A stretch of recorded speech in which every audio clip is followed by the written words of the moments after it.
The appraisal is a very important part of the home buying process. Are some changes coming? Well, we're going to update you on maybe a new form that's available, some things that might be different about the process, just what to expect from the appraisals as some changes start to take place.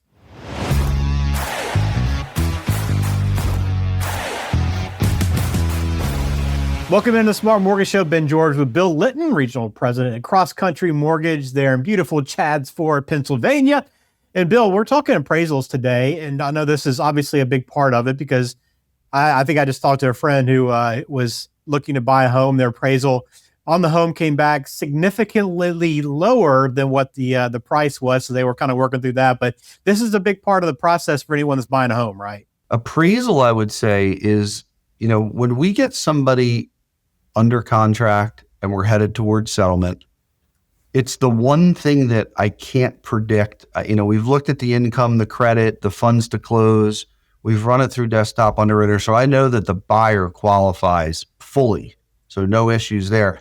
What I don't know is where the house is going to appraise. So this is a really big piece of the puzzle, very important part of the puzzle. And I think what the industry is doing, Fannie Mae, Freddie Mac, is they're trying to tighten it up, create more accuracy, higher quality data. I think it's going to be a good thing for the industry overall.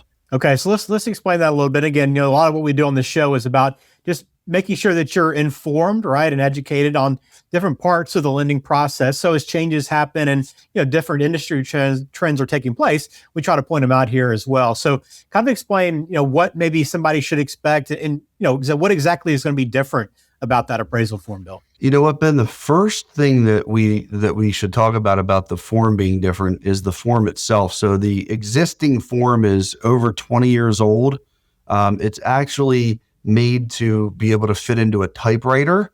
And I mean, we're so far from anybody ever using the form that way that we need to completely change the format, the way it looks, the look and feel. It's also going to mimic some of the other forms. So, with lending, they're trying to make the forms all look alike as far as the layout, the format, the feel of it. So it's going to look a lot like the mortgage application or the 1003. So that right there, I think, is a start. It's going to appear differently. Things are going to be laid out differently. One of the other big changes are this new appraisal, the UAD 3.6, okay, it is going to be the same appraisal, say, for a condo. So there used to be a different form for a condo.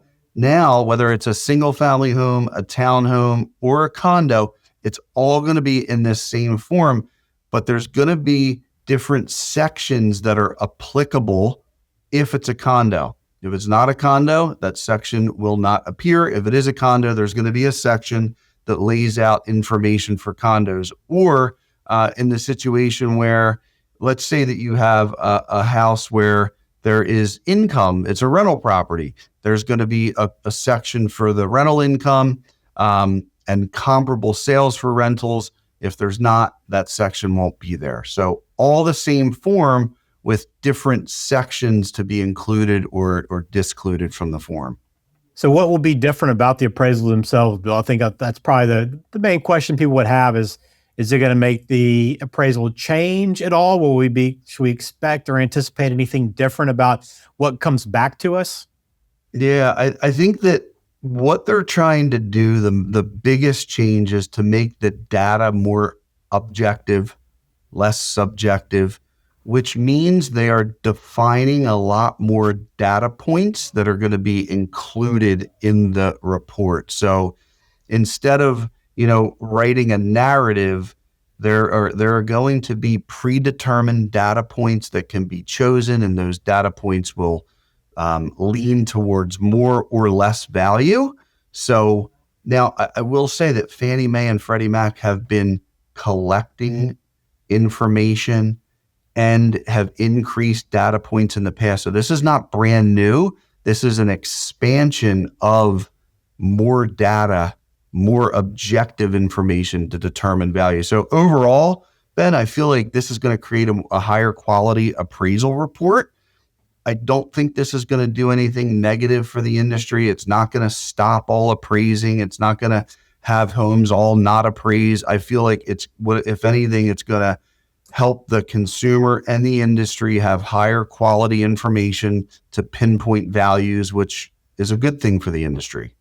So if I'm going to either buy a home or sell a home here pretty soon, Bill, is it going to affect me at all? Do you think it's going to affect either side more than the other? Or is it just, hey, this is just the updated process now?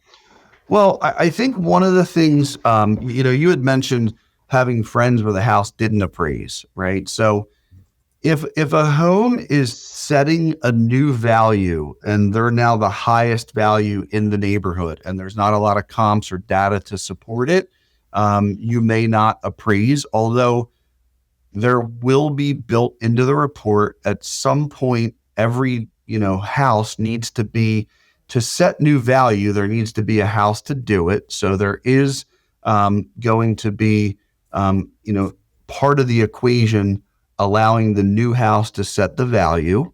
Okay, but I think that if you're where some might have slid through setting value that's a little bit outside of the even what that adjustment allows for.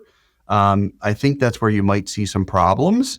I will tell you though, when people are bidding that way and they're offering that far above market value, people in those price ranges are typically insulated enough financially. They know what they're getting into. They've built appraisal gap coverage into their offer or they've waived the appraisal. So I feel like even though that issue might be a little more prevalent, we're already safeguarding in those ways with the way that we're making offers today. So I don't think there's going to be a major shift there. One other area though, I do think that the appraiser, from what I'm hearing, is going to need to do a lot more work at the property. So whereas the appraiser, we've always said the appraiser will be in and out of the house a half hour maximum. They're just looking around, trying to see, are there any major issues? They take some measurements. Most of their work is done back at their computer or their desk once they get back to their office. We do think that they're going to be at the home longer, gathering information, inputting all those data points based on what they're observing while they're in the home. All right, great info. And again, it's why you want to work with a lender that has a lot of experience, understands the trends that's happening, kind of help make that process a little bit easier for you so you know exactly what to expect. But we wanted to kind of bring that to your attention as well. If you have questions for Bill, want to reach out, we encourage you to do that. You can go to smartmortgageshow.com or just text the word LEND to 21,000 to begin that process with Bill as well. But hopefully this video has been helpful for you. If it has, please subscribe to the channel. We'd appreciate that support as well. All right, that will do it for us here on another edition of the Smart Mortgage Show with Bill Litton and Cross Country Mortgage. Thanks for watching. We'll talk to you again soon.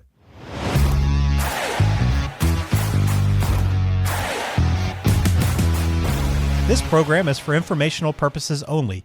Please consult a qualified professional before taking any action.